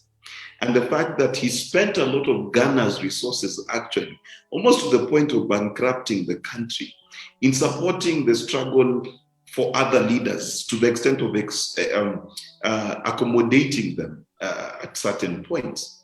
Now, why do I go back to Kwame Nkrumah? Now, I go back to Kwame Nkrumah because of what Jojo has said, and I think it is critical. But one of the most difficult things for a human being to do, by the way, is to have internal conversations, is to sit alone by yourself and face yourself. Indeed, some have argued that addiction is called running away from the internal conversations that a human being should have, running away from your guilt and your remorse and your pain and your shadows, and you do anything to avoid it. Africa is in the same space. Africa has refused to think about its problems and has decided to export its thinking to the West. It's decided to export its building of bridges to the West, building of roads to the East, and things like that, because we are afraid of dealing with the problems that are African. I have always wondered to myself, for example, that if we really don't have the money, why don't we volunteer once a month to build our own roads? And each of us takes a spade and a stone and we build a little bit of our roads. We won't do that because we are afraid that if a road is built by an African, we tell ourselves an African road is not good as a Chinese road. But the question he asked is critical. How do we get our leaders to listen to our thinkers? Let's be clear.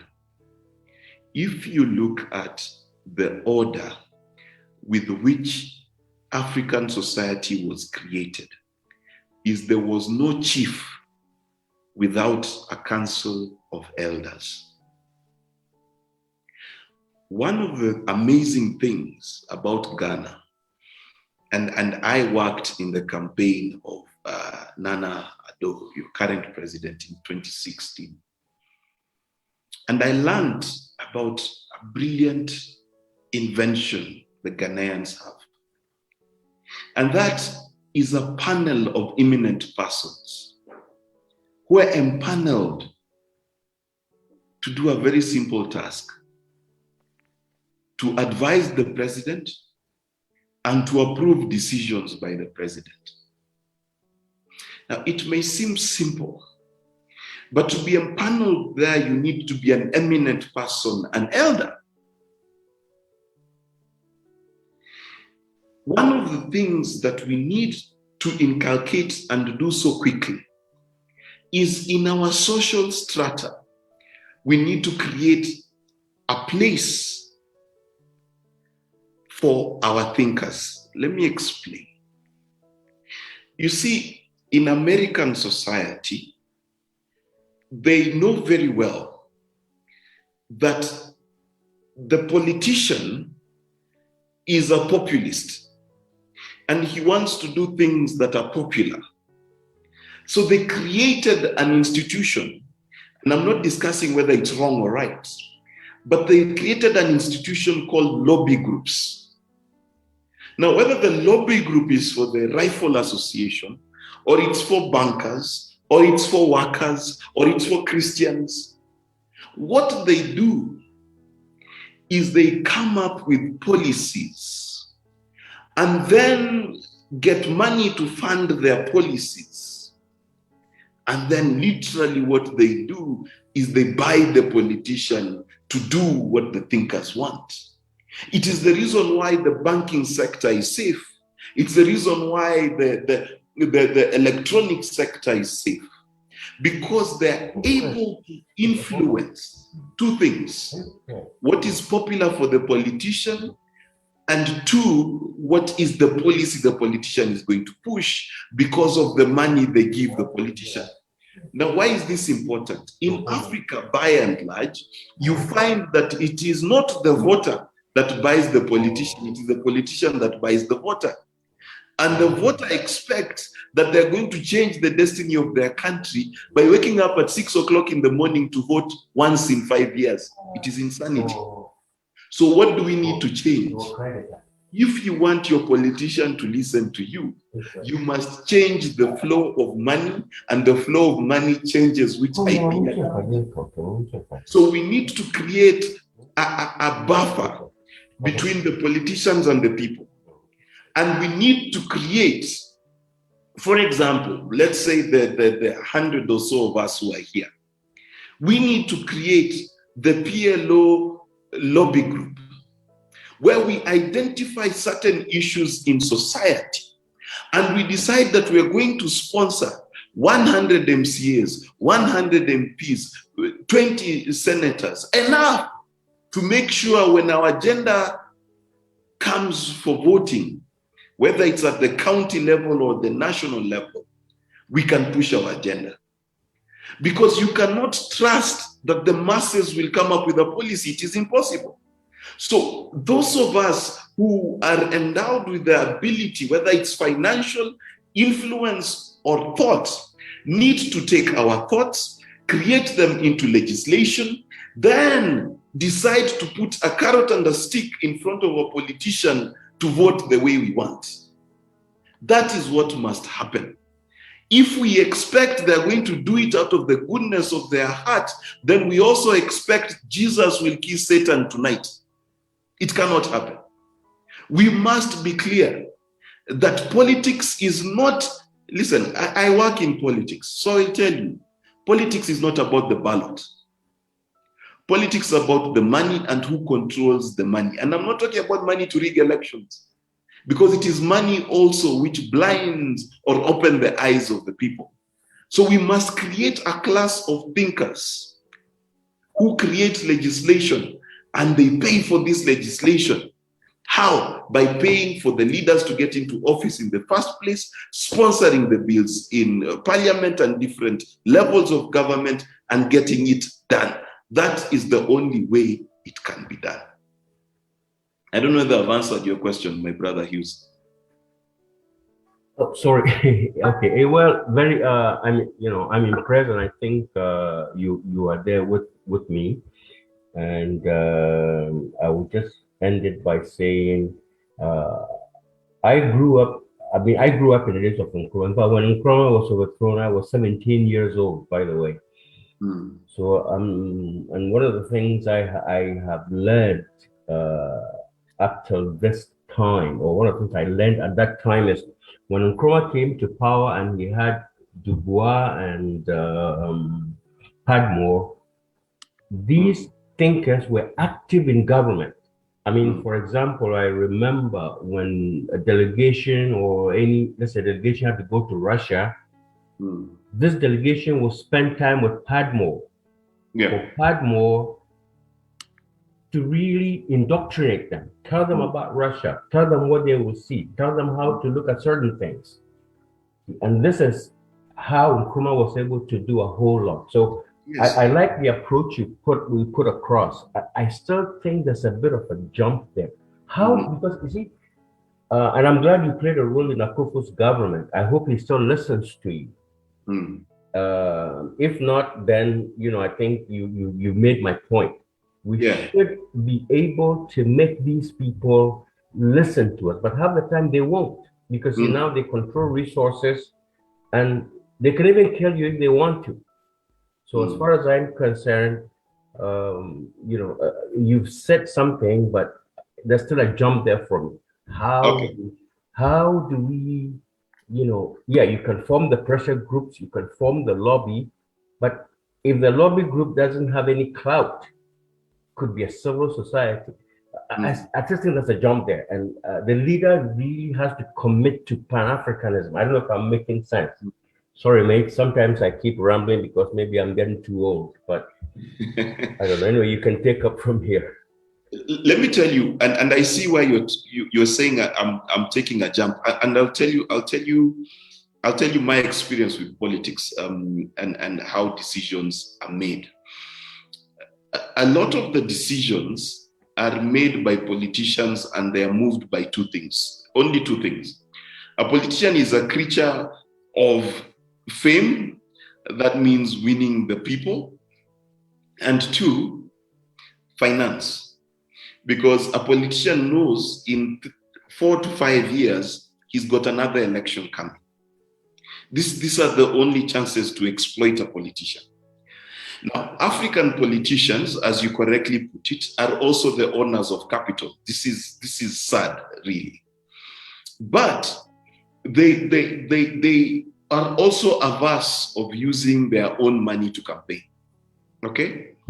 Now, let me tell you where to start. This is my personal idea. It's not been done before, and so I do not have an academic study to back it up. My belief has always been that the mistake a lot of civil society and well-meaning people do is try to get into politics themselves.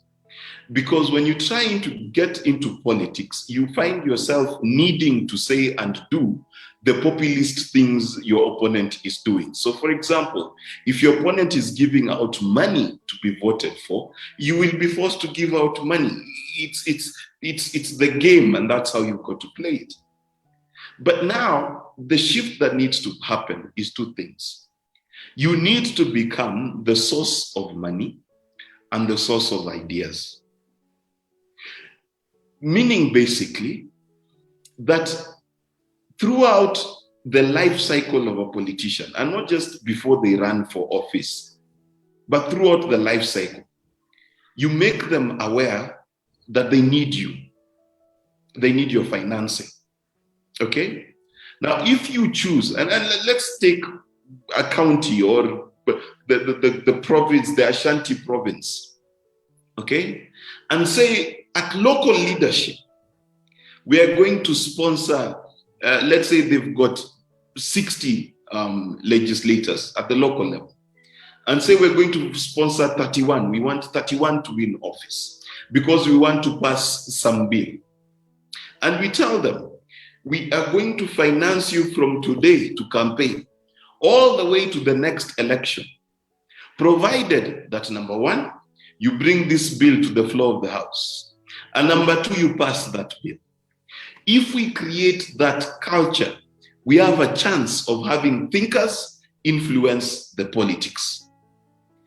If not, then the jump is even bigger, hoping that one of us, including you, Mr. Hughes, if you made it by hook or crook to the floor of the House, and you're one good person voting against 300 bad people, I will tell you the result. Whenever you put a Jesus in front of the masses in Jerusalem, they will always vote for the thief.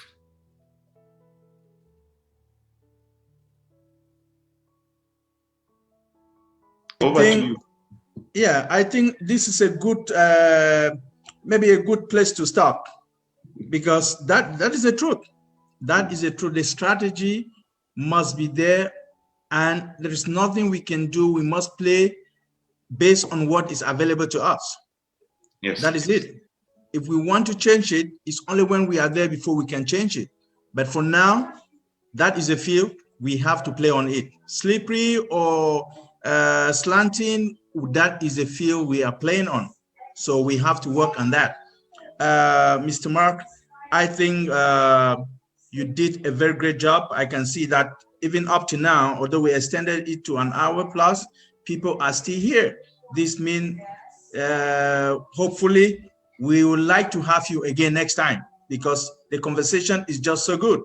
Yeah, maybe you forgot to answer one question where I think it was Chinedu or somebody else who asked about, do we have a platform to discuss some of these things? Yes, PLO Lumumba Foundation is found in more than 30 countries in Africa.